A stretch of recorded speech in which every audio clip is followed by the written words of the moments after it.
मैं जहाँ भी हूँ खुश हूँ, अपनी मर्जी से आई हूँ। 5 केस में सबसे ज़्यादा बड़ा हाथ मेरी माँ का था, क्योंकि मेरी माँ इस केस में पूरी शामिल थी। औज़ु बिल्लाहि मिनश्शैतानिर्रजीम बिस्मिल्लाहिर्रहमानिर्रहीम अस्सलामु अलैकुम वरहमतुल्लाहि वबरकातुहू। उम्मीद करता हूँ आप हज़रात आफ़ियत और खैरियत से होंगे। दोस्तों, वैसे तो हमारा जो कंटेंट रहता है वो आवाम के इस्लाह के मुतालिक रहता है। हम चाहते हैं कि मुसलमानों की इस्लाह हो, उनके अंदर एक बेदारी पैदा हो, वो दुनिया और आखिरत के लिहाज से बेदार हो। मगर कभी कभी ऐसा होता है हम लोगों को किसी को समझाना पड़ता है, मगर उसका नाम लेकर के। इसलिए हम माज़रत के साथ ये वीडियो बना रहे हैं, और जिस पर हमारी एक राय है कि कुछ लोग इस्लाम के अंदर फ़िरक़ों में बटे हुए हैं। उनमें देवबंदी हैं, शिया हैं या फिर बरेलवी हैं। मशहूर टाइटल 3 चीज़ें हैं। वैसे लोग दुनिया के अंदर बहुत सारे फ़िरक़े बनाने की कोशिश कर रहे हैं। मगर हमारी जो वीडियो का असल आज मौजू है, चंद दिन पहले एक लड़की मुर्तद हो गई थी। वो बरेली की थी, और बरेली के लोग, बरेली के आलिम अक्सर मशहूर मारूफ रहते हैं।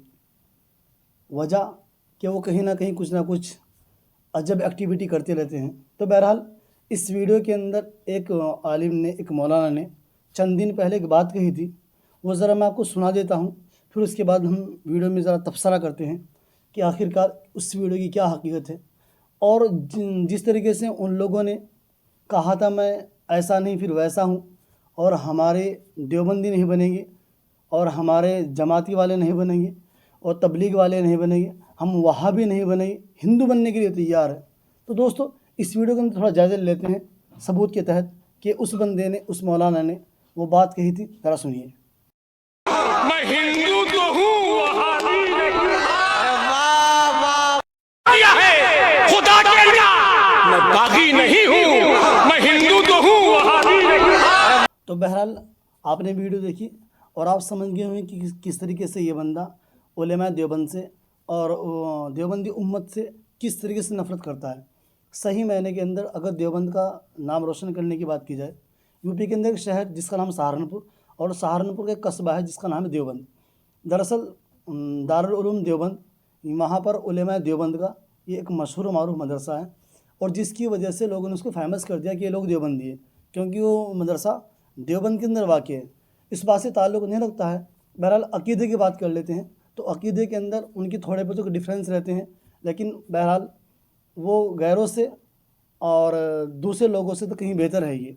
अगर उनकी नज़रों के अंदर इतनी कहीं बड़ी ख़ामी है, तो दोस्तों इतना बड़ा नुकसान वो झेल रहे हैं। ज़रा देखिए कि एक लड़की बरेली शरीफ की, वो बंदा बरेलवी का था और वो लड़की बरेलवी की है, बरेली की लड़की है। उस लड़की ने अपने माँ बाप के लिए, अपने वालिदैन के लिए और क्या क्या नसीहतें की है। और हो सकता है उनके जो आलिम हैं वो उनको नसीहतें जिस तरह करते हैं, मैं हिंदू तो हूँ मगर देवबंदी नहीं हूँ। बहरहाल हो सकता है ये उनकी बेटियाँ, उनकी बच्चियाँ नसीहतें जो उन्होंने की थी उसको वो एक्सेप्ट कर रही हूँ, कबूल कर रही हूँ। तो देखिए किस तरीके से ये लड़की दानिया ख़ान अपना नाम बता रही है और मुस्लिम घराने से ताल्लुक़ रखती थी। उसके बावजूद इस लड़की ने इस्लाम को छोड़ा और मुर्तद हो गई। देखिए ज़रा आप सुनिए। अस्सलाम वालेकुम, मेरा नाम दानिया है, मैं 20 साल की हूँ और मैं बरेली से बिलोंग करती हूँ, थाना प्रेम नगर से। मेरे पापा का नाम सोहेल नियाज़ रज़ा है। मैं आप सबसे रिक्वेस्ट करना चाहती हूँ, प्लीज़ पुलिस केस वापस ले लें, हमें परेशान ना करें। मैं जहाँ भी हूँ खुश हूँ, अपनी मर्ज़ी से आई हूँ। 5 फरवरी को रात के 8 बजे मैं अपनी मर्ज़ी से निकली थी। गुमशुदा की रिपोर्ट प्लीज़ वापस ले लें पापा, और प्लीज़ परेशान ना करें। और यदि अगर मेरी जान को कोई भी खतरा होता है तो उसके ज़िम्मेदार सिर्फ आप लोग होंगे, मेरे पेरेंट्स होंगे और पुलिस वाले होंगे जो मेरे माँ बापों के साथ मिले हुए हैं। और मेरे इस केस में सबसे ज़्यादा बड़ा हाथ मेरी माँ का था, क्योंकि मेरी माँ इस केस में पूरी शामिल थी। और मैं ये कह सकती हूँ कि मैंने जो करा उसमें आधे से ज़्यादा ज़िम्मेदार मेरी माँ थी। और लेकिन अब मैं जहाँ हूँ मैं बहुत खुश हूँ और सेफ़ हूँ। तो मैं आप सबसे रिक्वेस्ट करना चाहती हूँ, प्लीज़ पुलिस केस वापस ले लें और हमें ये परेशान अफसोस की ना घड़ी करें। है कि इंसान जो मुसलमान सारी दुनिया को शराब करने के लिए आया था, क्योंकि कुरान मुक़द्दस के अंदर एक बात, दो बात, तीन बात, बल्कि सारी बात वाज़ेह तौर से बात है। और कुरान पाक ने एक बात कही है, और जिसमें सूरह निसा की एक आयत है, अल्लाह सुब्हानहू व तआला ने फरमाता है इन्नल्लाह ला यग़फिरु अन युश्रक बिही व यग़फिरु मा दून ज़ालिका लिमन यशा, कि अल्लाह सुब्हानहू व तआला शिर्क को माफ़ नहीं करेगा। वो देवबंद वाले करते हों या सहारनपुर वाले करते हों, बरेली वाले करते हों, इंडिया वाले करते हों, पाकिस्तान वाले करते हों, یا پھر کسی بھی طبقے کا کسی فرقے کا کوئی بندہ کرتا ہو، اللہ سبحانہ و تعالیٰ شرک کو معاف نہیں کرے گا۔ تو دوستو جیسی نصیحتیں وہ کر رہے تھے کہ میں ہندو بننے کے لیے تیار ہوں مگر وہاں بھی نہیں ہوں، آج ان کی بچیاں ان کی باتوں کو ایکسیپٹ کر رہی ہے اور قبول کر رہی ہے۔ ہمیں اس پر خوشی نہیں ہے، ہم غمزدہ ہیں کہ ایک بچی کہیں نہ کہیں کسی نہ کسی گناہ کو سزا پا کر کے اگر اللہ کے جنت میں جانے والی بن جائے اور جنت میں چلی جائے، اپنا اور اللہ کچھ نہیں بگڑتا ہے۔ مگر دوستو جب اس طرح کے علماء اپنی عوام کو ایسے خطاب دیں گی، پھر ان کے لیے اسلام کے اندر غیروں کے اندر کوئی فرق نہیں رہ جاتا ہے۔ اسے دیکھیں ذرا بچی نے کس طریقے سے ماں باپ کو ٹرول کیا ہے اور کس طریقے سے بچی نے اسلام کو چھوڑ کر ساری باتیں بتائی کہ اس میں خاص طور سے میری ماں ملوث ہے۔ ماں کا ملوث ہو جانا ایک بہت بڑی بات ہے۔ علماء فرماتے ہیں، ان کتابوں کے اندر لکھا ہے کہ سب سے پہلا جو مدرسہ ہوتا ہے وہ ماں کی گود ہوتا ہے۔ اگر ماں نے صحیح بچوں کو تربیت نہیں دی ہے تو حالت یہ ہو جائے جو اس بچے کو ہو گئی ہے۔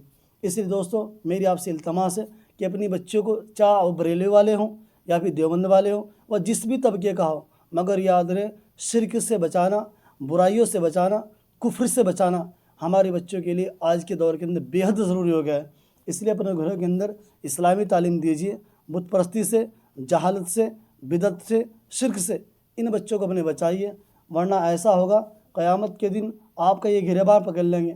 ایک بچی 4 لوگوں کو، ایک عورت 4 مردوں کو اور ایک مرد 4 عورتوں کو جہنم میں لے کر جائے گا۔ وہ آپ نے شاید حدیث سنی ہو، ذرا واضح کر دیتے ہیں بات کو، جس میں فرمان اطہر بھی آتا ہے اور لوگ کہتے بھی ہیں اور واضح طور سے بات رہتی ہے کہ جس وقت میں کسی والدین کے یہاں لڑکی پیدا ہوتی ہے تو پہلی ذمہ داری ماں پر ہوتی ہے۔ ماں پر کیا عائد ہوتی ہے کہ ماں اس کو اچھا نام رکھے، اچھی باتیں سمجھائے، اچھی نصیحت کرے اور دین اسلام کی اسے تعلیم دے۔ جب بچی بڑی ہو جاتی ہے، اللہ اسے بھائی دے دیتا ہے، تو بھائی کے مقابل بھائی کے ساتھ میں وہ شانہ بشانہ چلتی ہے، اس کے آنا جانا رہتا ہے۔ اس لیے بھائی پر ذمہ داری بنتی ہے کہ اپنی بہن کو سمجھائے، برائی سے روکے، اچھائی طرف چلانے کی کوشش کرے۔ پھر بڑی بہن اور بڑی ہو جاتی ہے، نکاح ہو جاتا ہے، تو اس کے ساتھ میں شوہر پر ذمہ داری بن جاتی ہے کہ وہ شوہر اسے دین کی ہدایت دے، اسلام کی تعلیم دے، اسلام کے رخ پر چلانے کی کوشش کرے، جہالت سے، کفر سے، نفاق سے، ان تمام چیزوں سے بچانے کی کوشش کرے۔ تیسرے نمبر، جب اس کے یہاں کوئی بیٹا پیدا ہوتا ہے اور بیٹا بڑا ہو جاتا ہے تو بچے کی ذمہ داری بنتی ہے کہ وہ ماں کی پرورش ایسے کرے جیسے اس کی ماں نے اس کی پرورش کی تھی۔ کیوں؟ دین اسلام کی ضرورت ماں کو بھی ہے، بیٹے کو بھی ہے، بہن کو بھی ہے اور بیوی کو بھی ہے۔ اس لیے دوستو ہمیں دکھ سب کا ہوتا ہے، وہ اپنی ہو یا غیر ہو۔ جہنم میں جانا کوئی پسند نہیں کرتا ہے، اور جہنم کے سے بچانے کے لیے اللہ سبحانہ و تعالیٰ نے 1 نہیں 2 نہیں لاکھوں پیغمبر بھیجے۔ اس لیے دوستو اپنے آپ کو اور اپنے نسلوں کو جہنم سے بچائیے۔ ایسا نہ ہو کل ہماری بیٹی، ہماری بیوی، ہماری بہن، پھر ہماری جو مائیں ہیں وہ ہمارے گریبان پکڑ لے کہ اس نے مجھے سب کچھ سکھایا، سب کچھ بتایا، اگر بتایا نہیں تو دین نہیں بتایا۔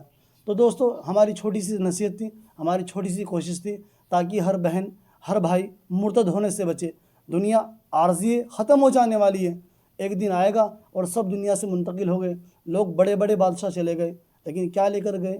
کل قیامت کے دن اعلان ہوگا کہ جو بندے ایمان لائے ہیں اور انہوں نے ایمان سیکھا ہے اور ایمان کے اوپر چلے ہیں اور ایمان پر منتقل ہو گئے دنیا سے، تو ان کے لیے بڑا پروانہ ہوگا۔ اور اس کے برعکس اللہ سبحانہ و تعالیٰ نے قرآن پاک کے اندر ایک جگہ اور فرما دیا، اور یہ فرمایا کہ جو اسلام کے علاوہ دوسرے مذہب کو اختیار کر کے ہمارے پاس میں آئے گا وہ یقیناً خسارے میں ہوگا۔ اس لیے دوستو اپنے بھائیوں، اپنی بہنوں، اپنی بیٹیوں کو برائی سے بچائیے، کفر سے بچائیے، نفاق سے بچائیے، اور اپنے گھروں کے اندر تعلیم کا ماحول قائم کیجیے تاکہ میری بچیاں، میری بہنیں، میرے بھائی سب جہنم سے بچے۔ ہماری چھوٹی سی کوشش تھی، اگر آپ کو پسند آئی ہو تو اپنے دوستوں کے ساتھ ضرور شیئر کیجیے۔ بہت بہت شکریہ۔ السلام علیکم۔